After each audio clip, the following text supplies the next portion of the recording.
al doctor Manuel Ramos Medina, director del Centro de Estudios de Historia de México, CARSO. Sean ustedes bienvenidos. En esta ocasión tenemos el honor de presentar a la doctora Margarita Menegus. Ella es profesora investigadora e hizo su doctorado por la Universidad de Valencia y es egresada de la Universidad Nacional Autónoma de México. Ha tenido varias publicaciones, entre las que resaltamos Del señorío indígena a la República de Indios, y publicada por el Centro de Estudios de Historia de México, CARSO, Tlacotepec, escudo de armas y título de propiedad. En esta ocasión, ella va a hablar sobre el tema de la nobleza indígena frente al movimiento de 1810. Muchas gracias. Muchas gracias y buenos días a todos. Le cambié un poco el título. Ahí aparecen los cabildos indígenas ante el levantamiento de Hidalgo, aunque en realidad la ponencia va a versar sobre la nobleza indígena dentro de esos cabildos. Le agradezco mucho al doctor Ramos esta invitación y al Centro de Estudios Históricos de Condumex por haberme invitado y compartir esta mañana con ustedes. La crisis política del imperio inició en 1808 y adquirió dimensiones preocupantes en 1810 ante el levantamiento de Hidalgo. La crisis de la monarquía ponía en jaque los privilegios de la nobleza en general y así mostraron su preocupación los ayuntamientos indígenas ante la insurgencia. Los ayuntamientos indígenas del Valle de México y de la ciudad de Tlaxcala se manifestaron contra ese movimiento rebelde, pronunciándose a favor de la monarquía. El Cabildo Indígena de la Parcialidad de San Juan, integrado en ese momento por Dionisio Cano Moctezuma, Francisco Antonio Galicia y José Teodoro Mendoza, entre otros, expresaron su apoyo y lealtad a Fernando VII y calificaron al movimiento insurgente como una muchedumbre decidida a seguir el camino del pillaje y la devastación. Lo mismo hicieron la Parcialidad de Santiago Tlatelolco, el Cabildo Indígena de Nopaluca, el de Huejotzingo, el de Xochimilco y Chalco. Chalco expresó su repudio en los siguientes términos: detestamos sus aborrecibles máximas y juramos todos morir antes que adoptarlas, refiriéndose a las máximas del padre Hidalgo. Finalmente, el ayuntamiento de Tlaxcala se pronunció contra Napoleón y a favor de Fernando VII y ofrecieron todos sus recursos para combatir la revolución iniciada por Hidalgo. Estos pronunciamientos no son extraños, pues claramente muestran la lealtad al rey y a la monarquía, en tanto que eran miembros de esos cabildos básicamente caciques o nobles indígenas. Y de manera particular, todos los caciques de Tlaxcala, más allá del propio pronunciamiento de su cabildo, externaron vehementemente su rechazo a Hidalgo. El deseo de la nobleza indígena de seguir fiel a la monarquía y a la tradición y a sus privilegios fue una constante entre los cabildos indígenas.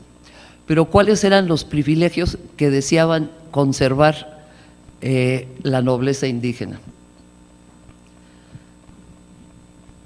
La monarquía se dio cuenta de la importancia que tenían los señores naturales o los caciques desde el momento mismo de la conquista. Sin la ayuda de los señores naturales o de los caciques era prácticamente imposible concebir que la monarquía hispana pudiera conquistar todo el territorio americano.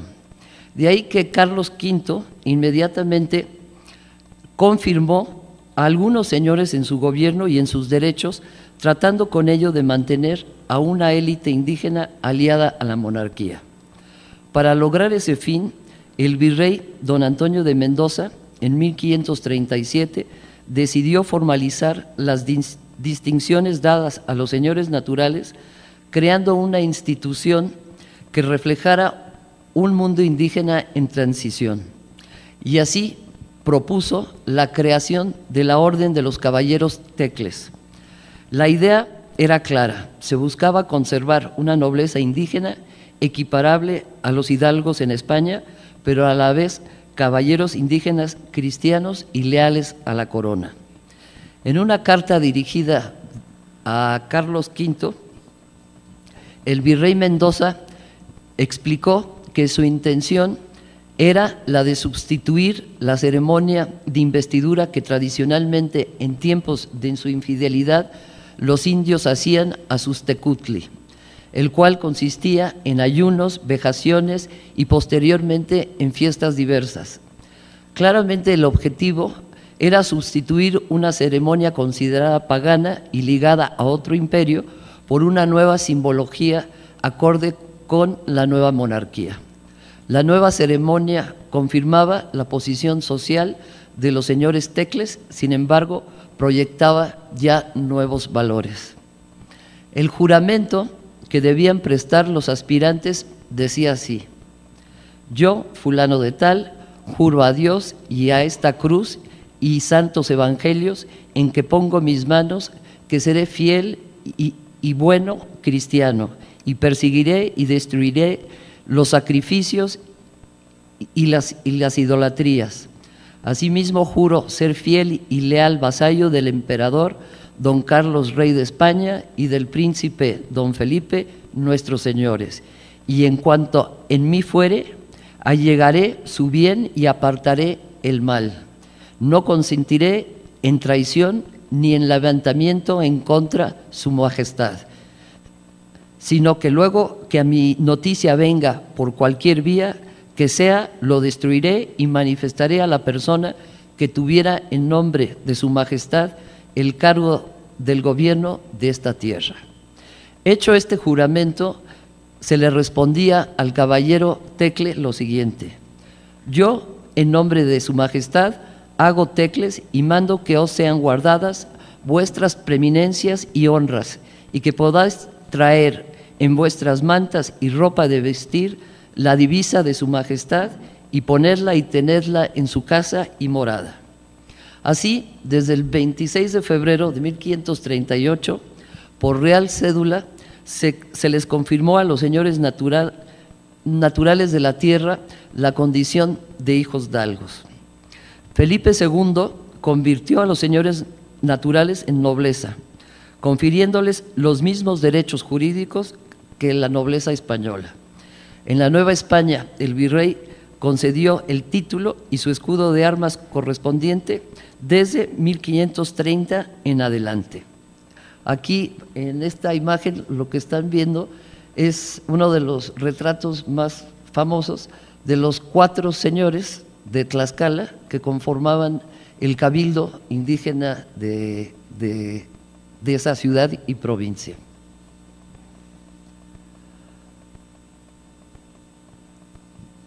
En la Nueva España el rey concedió, como dije, escudos y títulos desde la década de 1530 en adelante. Pero vamos a ver en qué consistían los privilegios que tanto defendieron en el momento de la independencia o del movimiento de insurgencia los cabildos indígenas. En primer lugar, el blasón. El blasón es un elemento identificativo de la nobleza y es privativo de un linaje. Junto con el apellido representa un factor de orgullo aristocrático. En las probanzas de nobleza se incluye a la prueba armera como un acto positivo de nobleza. La concesión del blasón y el escudo se daba en premio a las hazañas. Aquí, evidentemente, una vez convertidos los señores naturales a la fe cristiana, como se ve en estas 2 imágenes, se pasaba luego a la probanza del linaje y la antigüedad del linaje. Esta pintura es una genealogía también de uno de los señores de Tlaxcala. Además, los otros privilegios eran las que se llaman honoríficas. Se consideraban prerrogativas honoríficas el derecho de esculpir las armas de la familia en su casa o llevarlas representadas en su vestimenta o en su casaca. Los cristianos colgaban las armas en la puerta de su casa o en el dintel para alejar el peligro. Los blasones aparecieron en España desde el siglo XII y se desarrolló la costumbre de hacerlos hereditarios.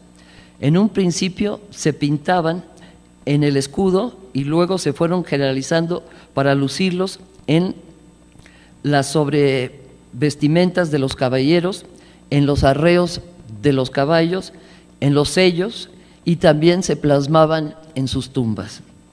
Estas prerrogativas daban a los caciques que habían colaborado con el rey y en la conquista y pacificación del territorio americano desde el siglo XVI.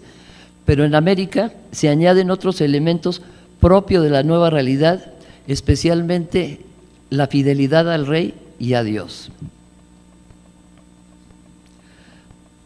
También se consideran privilegios de la nobleza indígena los derechos procesales. En materia de derecho procesal, los indígenas en general tenían una serie de privilegios. En un principio, el virrey tenía el encargo de tratar personalmente los juicios que tuvieran que ver con los indios. Por ejemplo, el virrey Velasco recibía a los indios los lunes y los miércoles en las mañanas y los viernes por la tarde. Los juicios de los indios se veían como casos de corte y se realizaban ante la Real Audiencia, con el fin de recibir protección del monarca y evitar posibles abusos por parte de los españoles. Para el siglo XVII se fundó el Juzgado General de Indios, que era un juzgado privativo para asuntos relacionados con los naturales de la tierra. También en cuanto a lo procesal, el indio tenía privilegios en todo lo relacionado con la tramitación del juicio, pero pues debía ser juzgado breve y sumariamente. Este procedimiento expedito era tanto para los casos civiles como los criminales o eclesiásticos. En cuanto a las pruebas, podían presentar documentos o declaraciones y luego retractarse.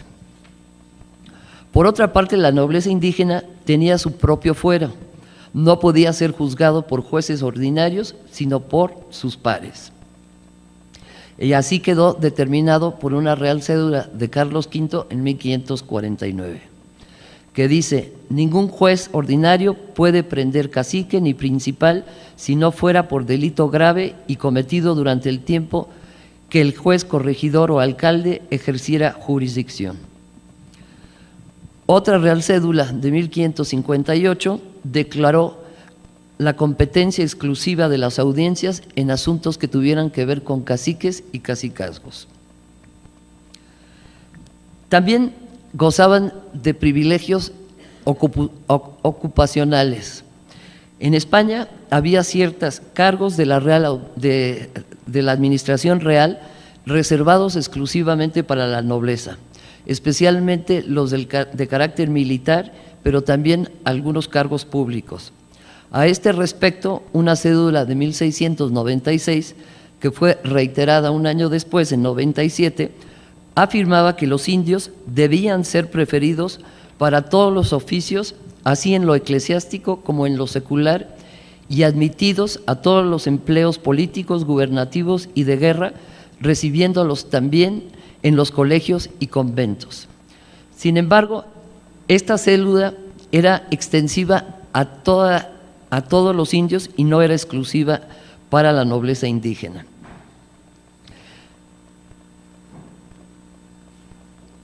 Resulta interesante que los miembros de un cabildo indígena siempre consideraron que el cargo mismo dentro de la República de Indios, ya fuese como gobernador, regidor, alcalde o cualquiera de los oficios de los cabildos, era una prueba prácticamente de nobleza indígena.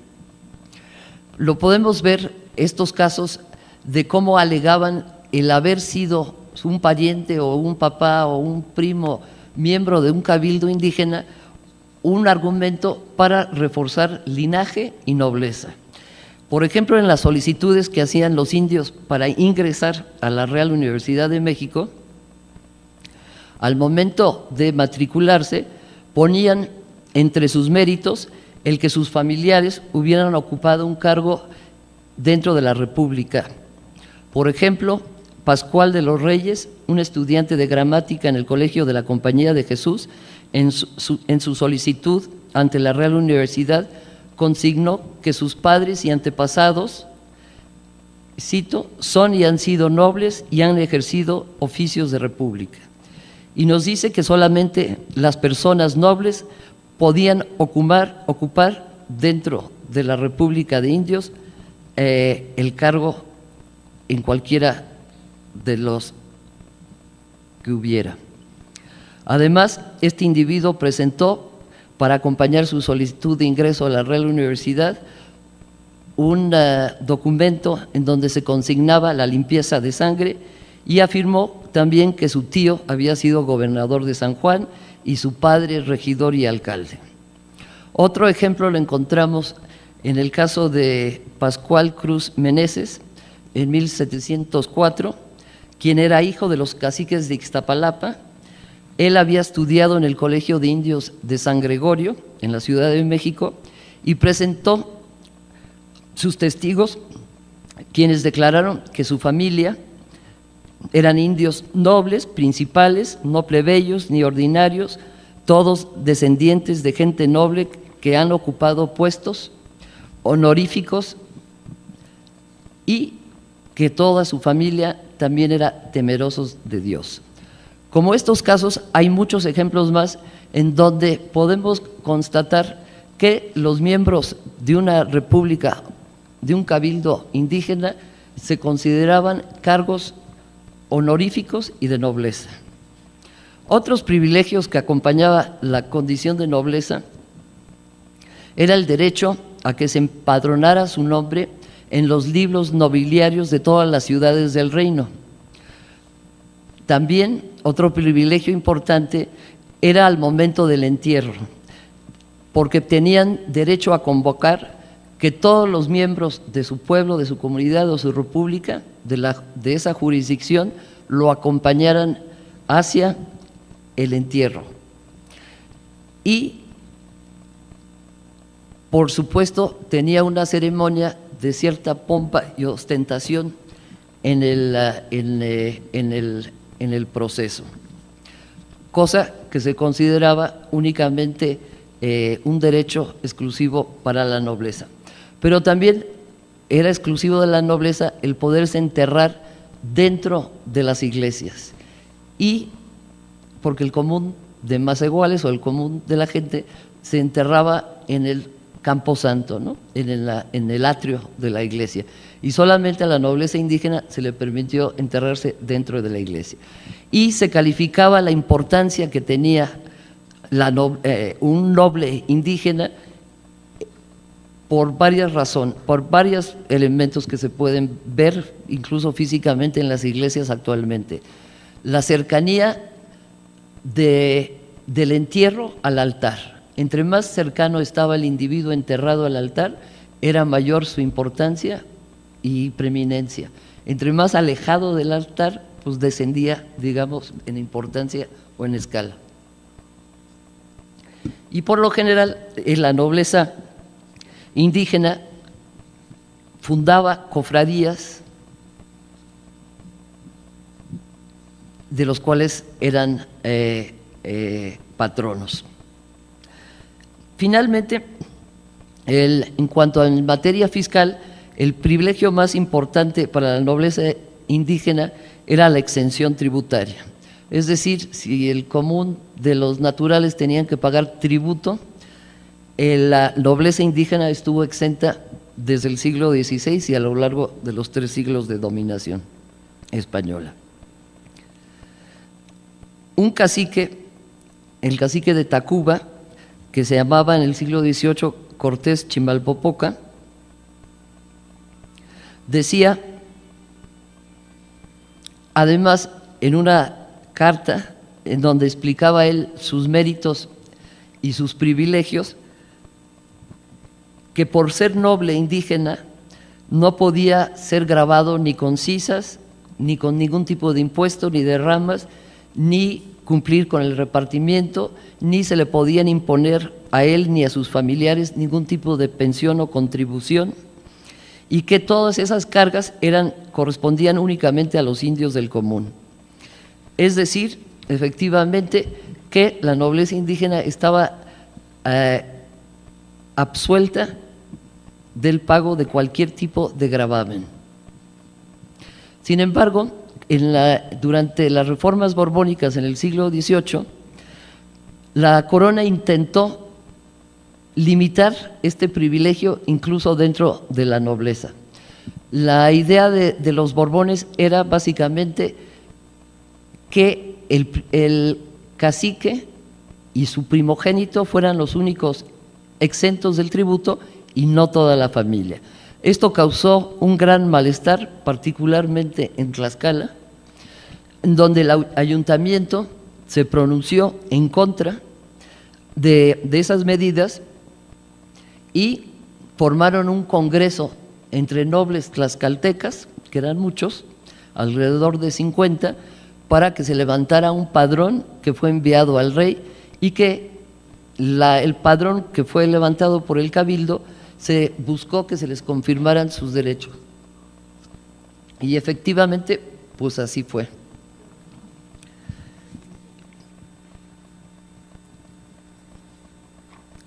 Y volvió a quedar únicamente el tributo impuesto al común y no a la nobleza. Finalmente, también gozaban de privilegios educacionales.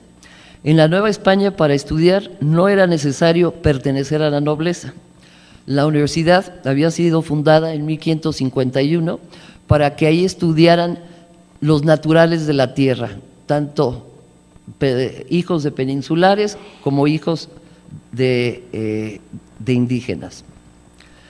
Y tampoco se aplicó para el caso de la Real Universidad de México lo que se llama el Estatuto de Limpieza de Sangre, es decir, que no se exigía limpieza de sangre para ingresar a la universidad.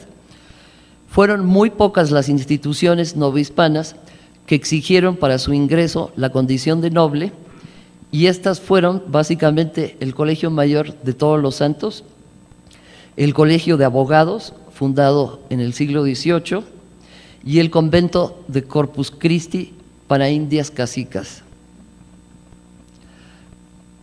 Que yo sepa, el Colegio Mayor de Todos los Santos nunca ingresó ningún indígena.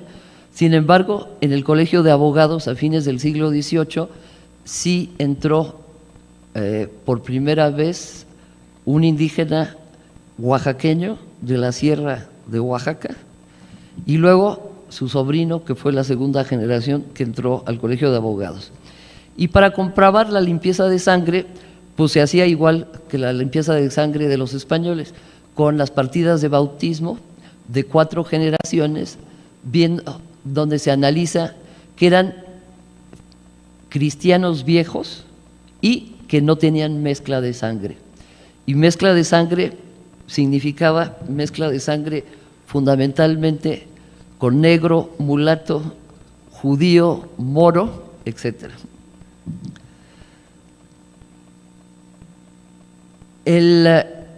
Al Colegio de Abogados, el que ingresó se llamaba José Antonio Jiménez y ingresó en 1773 al Colegio de Abogados. Era cacique de Oaxaca, natural del pueblo de Temascalapa, de la jurisdicción de Villa Alta.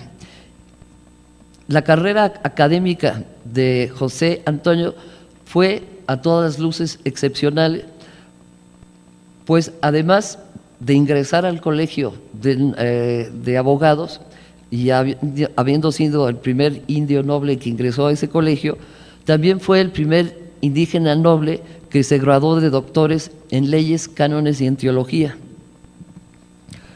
Un año antes de su ingreso al colegio, había en 1772 precisamente obtenido ese grado. Posteriormente, su sobrino, que ya les decía, José Ignacio Jiménez Fría, también fue el segundo que tengo detectado que entró al Colegio de Abogados. En el caso del sobrino, a diferencia de su tío, que era eclesiástico, cura, y llegó a ser también el director del seminario de Chiapas, y también tuvo una carrera como profesor, tanto en la Universidad de México como en los colegios jesuitas. El sobrino, a diferencia de su tío, ya siguió la carrera como abogado laico. Otros caciques con título de abogado fueron Luciano Mariano Castorena y Sánchez, que era uno de los caciques descendientes de los 4 caciques de Tlaxcala, otro, los hijos de los caciques de Acolman, y también otro cacique de Tlaxcala de la familia Mazicatzin, Faustino, también ejerció como abogado. Es decir, la condición de nobleza no era requerida para estudiar, pero sí para ingresar al Colegio de Abogados. Finalmente, habría que mencionar que en el Real Seminario de Nobles de Madrid, creado por Felipe V en 1725, bajo la dirección de los jesuitas, podían entrar tanto la nobleza peninsular como la nobleza americana.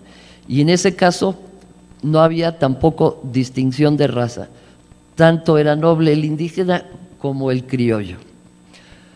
Para ingresar a este colegio se aplicaba la misma norma que regía para el Colegio de Abogados y para el Colegio de Todos los Santos, es decir, los aspirantes debían presentar 6 partidas de bautismo, en donde debían constatar que el aspirante era hijodalgo, notorio, según las leyes de Castilla, limpio de sangre y de oficios mecánicos, es decir, que su familia no hubiera tenido oficios viles o manuales, tanto por la línea materna como por la paterna.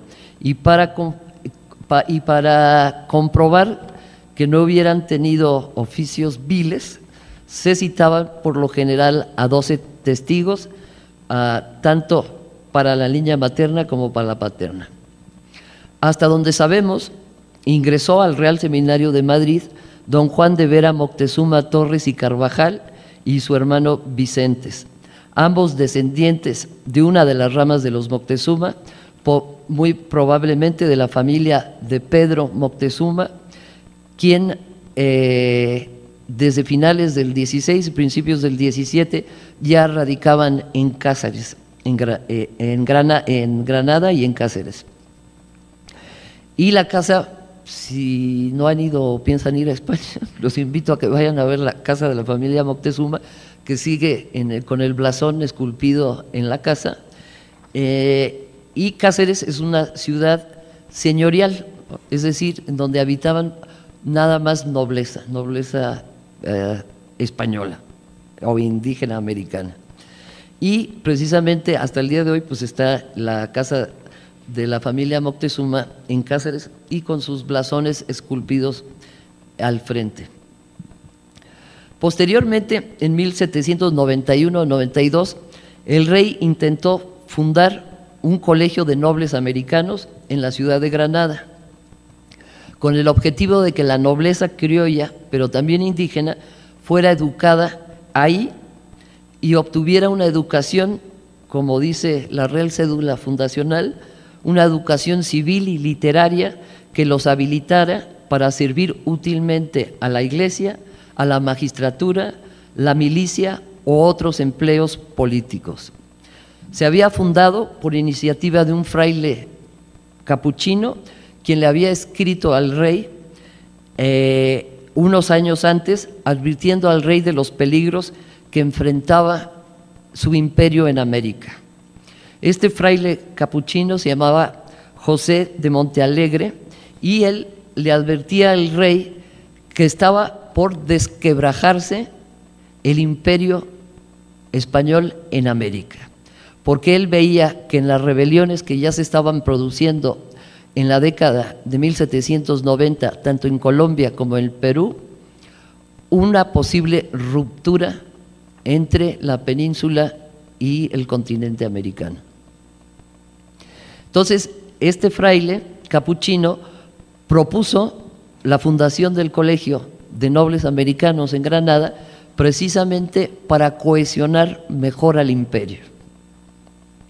El colegio nunca abrió sus puertas debido a las guerras que mantenía principalmente en ese momento España con Inglaterra. Sin embargo, se hicieron prácticamente todos los trámites, hasta las solicitudes para ingresar a ese colegio. Finalmente, el augurio del fraile capuchino pues fue cierto, y la inestabilidad se produjo y fraccionó al imperio. Sin embargo, como les he querido mostrar aquí, la nobleza indígena se mantuvo leal al rey y no participó durante la primera gesta insurgente al lado del padre Hidalgo. Y ahora les quiero mostrar un poco las imágenes y explicarles un poco las imágenes que les he traído para ver cómo se expresan estos privilegios en algunos de los retratos que han sobrevivido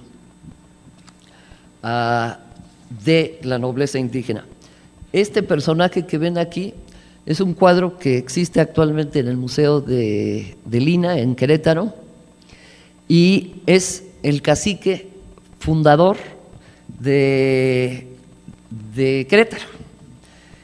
Y él, lo que está retratado, pues como está retratado prácticamente la nobleza y todos los funcionarios del Estado español, con este emblema, este escudito en donde se resume cuáles son sus méritos y servicios, una especie de pequeña biografía de su vida y de sus hazañas. Él se llama don Nicolás de San Luis Montañés y fue junto con el otro cacique que aparece a la entrada de Querétaro, los dos fundadores de esa localidad.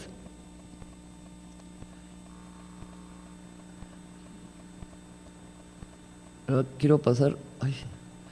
Este escudo es el escudo de un cacique de Tlacotepec, que es un documento que está aquí en el Centro de Estudios de Condumex y que el doctor Ramos me invitó a publicar y a hacer el estudio del documento, que es un documento que contiene este escudo de Tlacotepec y unos títulos de propiedad y un mapa donde se describe la propiedad de Tlacotepec.